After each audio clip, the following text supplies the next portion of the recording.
प्रणाम सब गोटे के जागरूक मैथिल के संग हम शिवम कुमार चौधरी एखन उपस्थित छी बेनीपुर प्रखंड में। और बात करे छी हमरा संग जे प्रत्याशी छथि हुनका से। अहाँ के नाम की भ गेल? रामनरेश प्रसाद। अहाँ कोन पद से नामांकन करबै? मुखिया पद से। कोन पंचायत से? शिवराम पंचायत से। जितला के बाद जे अहाँ पंचायत में एबै तो सबसे पहले अहाँ के काज की रहत?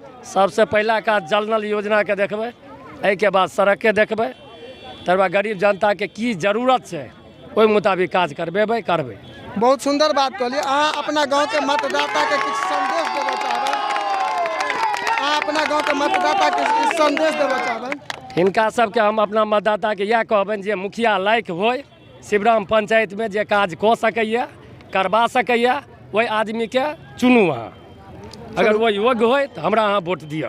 बहुत सुंदर बात कहलथि। एही के संग हम हिनकर जीतक शुभकामना करबनि, भगवान से निवेदन करबै जे जीत के ई मुखिया के रूप में आबथि। यह हमर सबके मंगल कामना अछि। जय मिथिला, जय मैथिली।